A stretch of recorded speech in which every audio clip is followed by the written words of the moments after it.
Studies show they're bowing to social pressure to be bigger and stronger.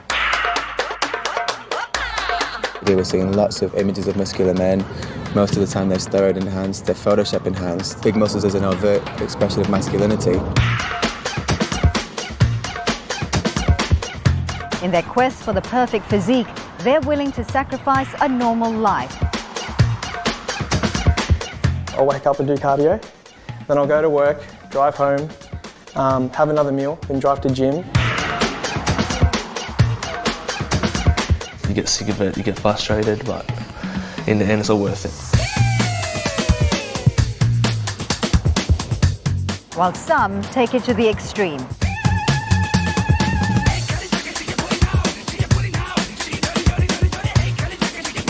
These guys, they don't want to do it slow anymore. They want that instant gratification. They want to be there now.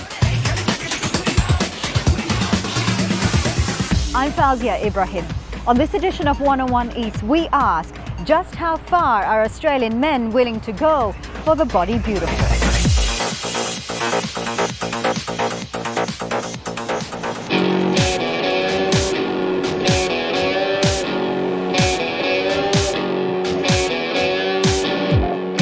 Sydney's Bondi Beach, probably the most glamorous of Australian beaches.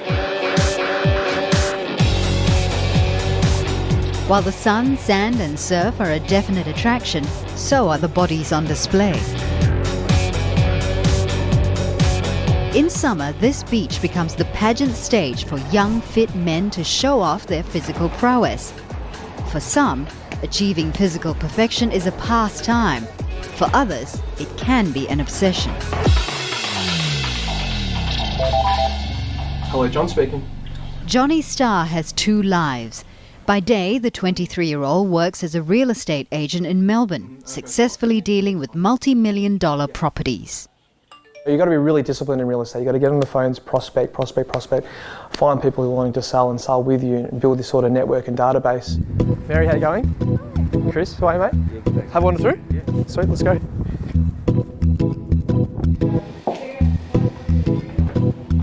And just like his favourite superhero, Johnny is charismatic, meticulous and driven. All elements that help him seal the deal. This actually still works.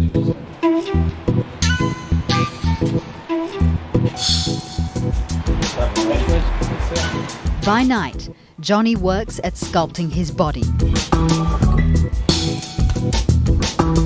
He's a member of the Melbourne Aesthetics Crew, a group of young men dedicated to achieving what they consider the perfect physique.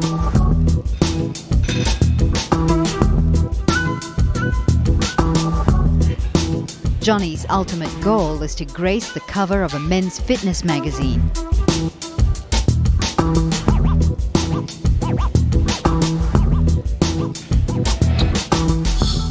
Getting there means eating a regimented diet of clean foods and training up to 3 times a day. Leading up to summer for like 8 or 10 weeks, I'll start training a little bit more. So I'll do cardio in the morning from 6 to 7 a.m. I'll wake up and do cardio. Then I'll go to work, drive home, have another meal, then drive to gym. I'll do weights with some guys at the gym, my trainer, about 45 minutes. And then I'll do another half an hour of cardio or maybe an hour before I go to bed or at night time. Yeah. What is this for? Why are you training so hard and why are you eating so healthily? I mean, it's great that you're very healthy, whatever. But I might sound like a freak, well, a lot absolute of people freak. Would say, I'm crazy, right? Why? What is the point of all of this? It's so we can look good. Yeah, so we can look good. And that's the sole point of it. I guess you could say our end goal is just to look good for summer. You know, you got a few months where you can get your gear off, take your top off and walk around on the beach and be like, hey, this guy looks awesome. Do you think you're narcissistic? How should I answer this question? Do you think you are? Do you think? To an extent, but I'm going to say no. I'm going to say no. Why? I mean, a lot of people would say, because you just said that I do this to look good. I just look to look good. My aim, like on my page, says I just want to inspire people. So if I can inspire the uninspired, that's what it's really about. Because I was that skinny kid growing up, I always wanted to be a bit bigger.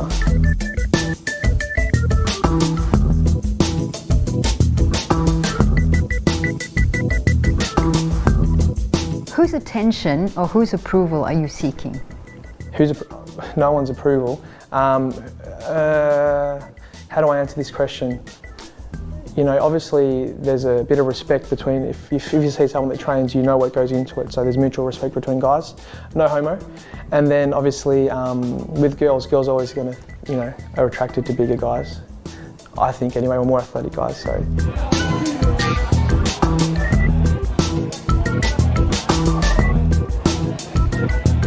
Most men would rather have a compliment off another man than a woman, for example, because a man has a greater ability to affirm one's masculinity than a woman. As an amateur boxer, Stuart Murray understands the male drive to be bigger and stronger. As a clinical psychologist, he's seen a rising number of men becoming obsessed with their bodies as a result of gender equality. As men and women have become more equal in society, men have lesser and fewer domains to emphasise or exert their masculine dominance. The last remaining domain is said to be physical musculature, in that females aren't as physiologically equipped to develop big muscles as men, and so big muscles is an overt expression of masculinity. Guys now in the media, we're seeing lots of images of muscular men. Most of the time they're steroid enhanced, they're Photoshop enhanced, and the average guy in the street just compares really negatively to these images, and this causes a direct sort of reduction in body satisfaction and a drive for increased muscularity.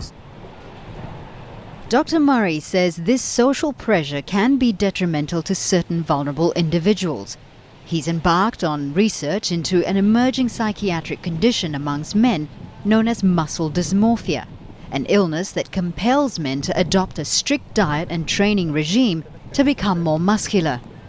While it sounds like a healthy, disciplined lifestyle, Dr. Murray says it comes at a personal cost. Exercise is healthy, lifting weights is healthy. I think the line in my own experience is when it gets to a point where the impairment it causes on your life is so significant that it impinges normal life. I once came across who refused to remove his blender from his desk at work and was making protein shakes every 3 hours. And he eventually got fired. One patient set his alarm every 2 hours in the night so he could take a protein shake to ensure that he was anabolic all night, 24/7.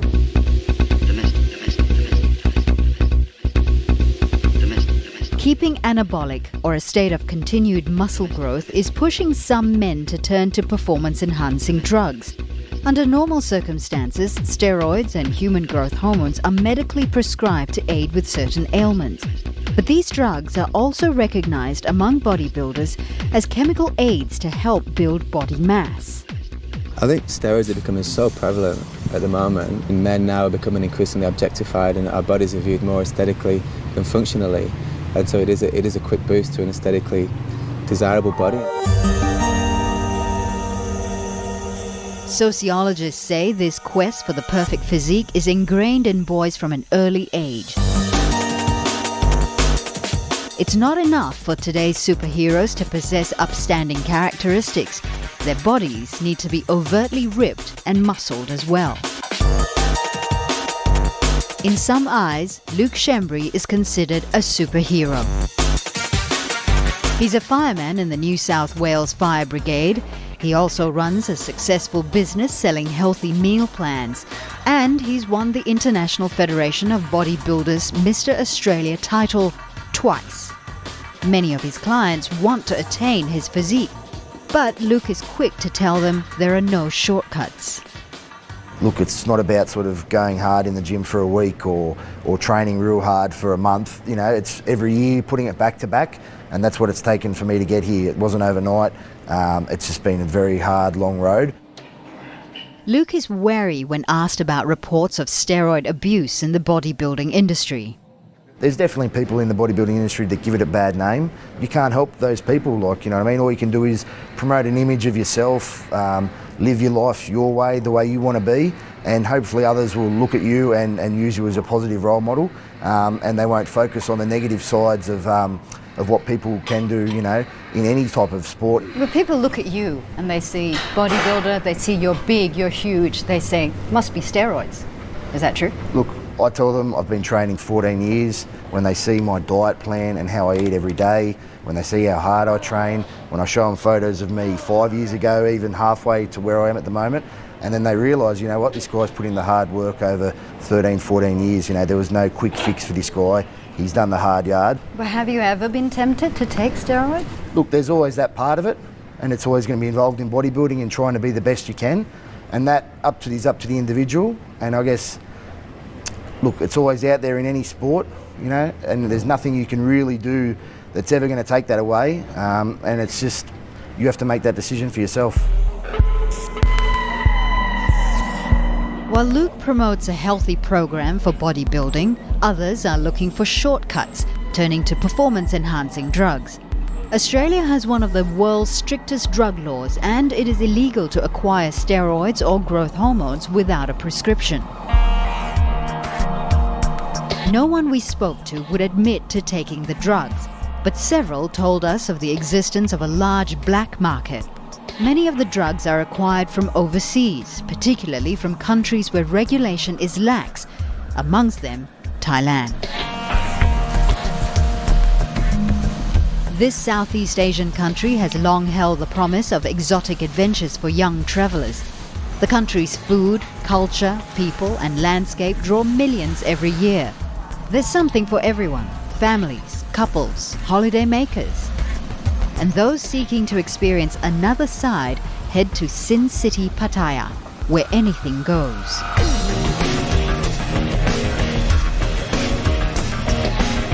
It's here we met Tim Ward, better known as Sharky, a social media celebrity of sorts. Sharky left Australia 3 years ago and retired to Pattaya, where he spends much of his time at the gym.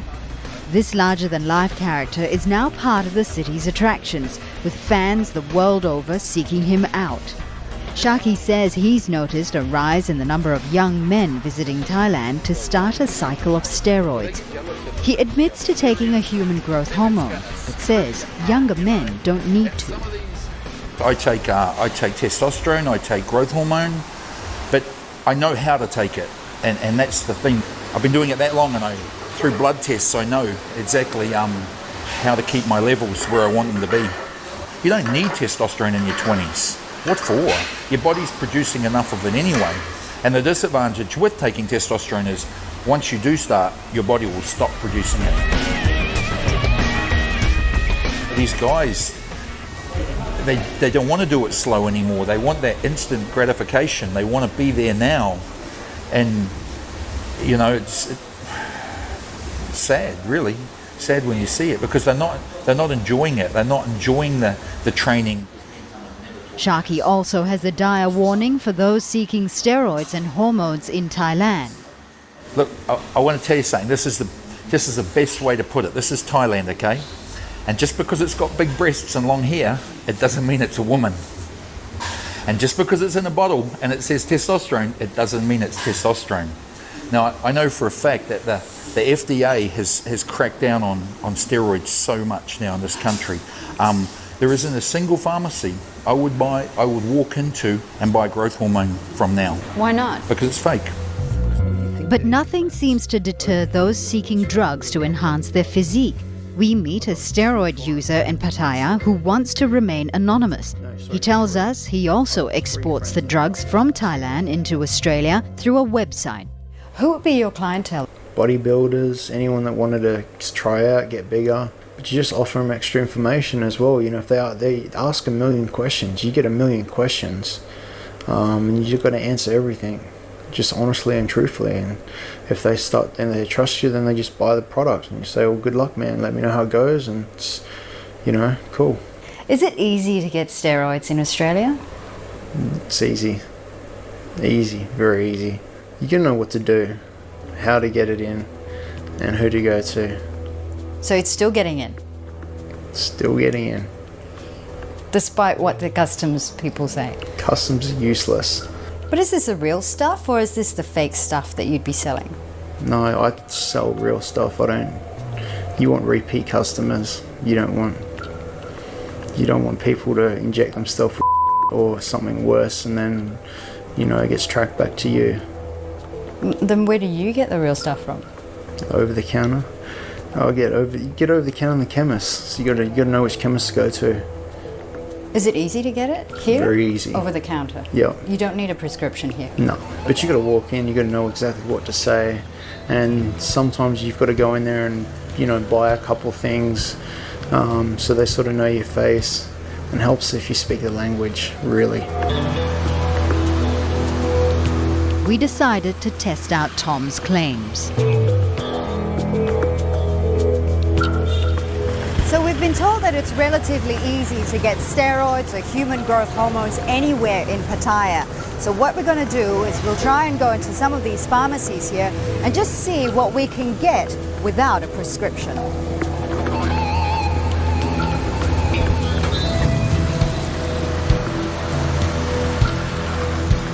Intro ke Deka. Oh, for this Nandorone for yes, So, yeah. for muscle. I only sell, not recommend for inject for tablet for muscle. Yes. Okay. And then there were the friendly ones who knew their way around the law. มีของแบบว่าตัวนี้คือจะเป็นเหมือน original brand This is original brand This is Deka คือว่า original brand ได้ไม่มีปัญหากับ FDA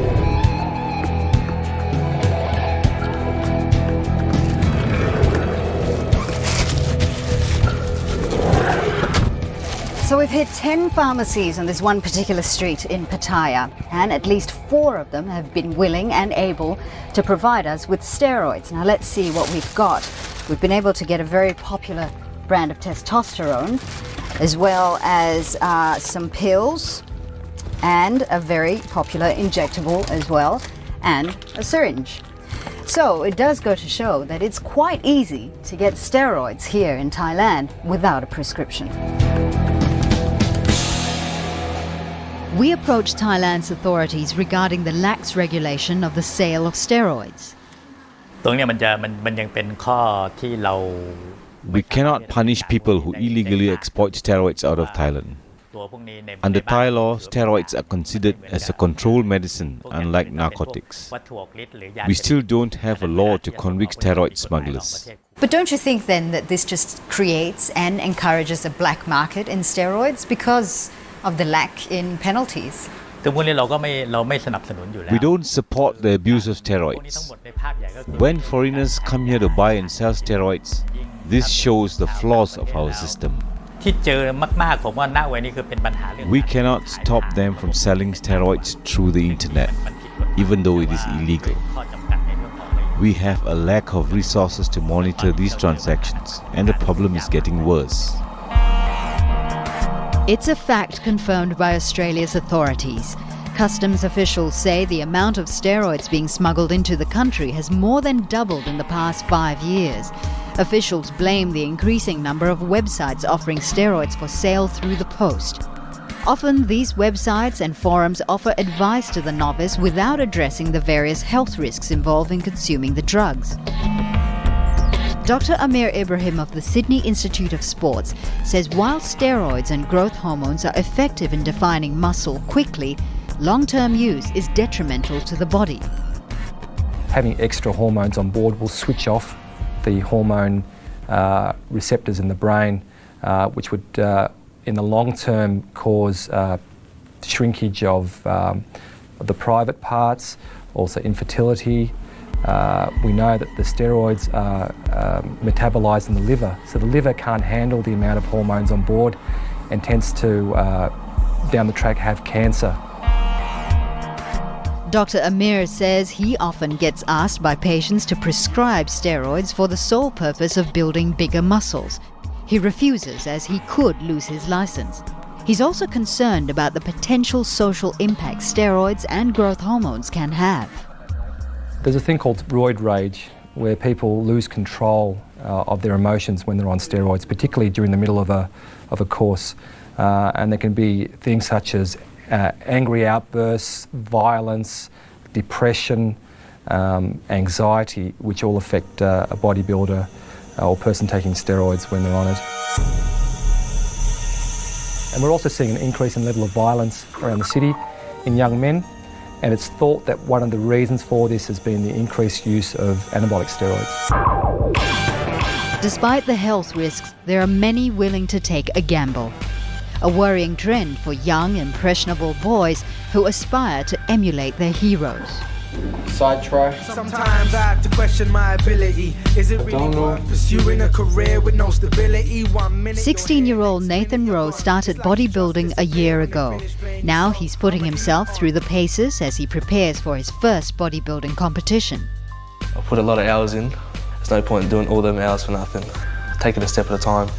Juniors, teenagers, vets, then we still with you. Nathan works hard for his sport, sacrificing the usual teenage social life for regimented dieting and hard training, sometimes till 2 a.m. While other parents may worry about such a level of dedication, Sue Rowe encourages her son.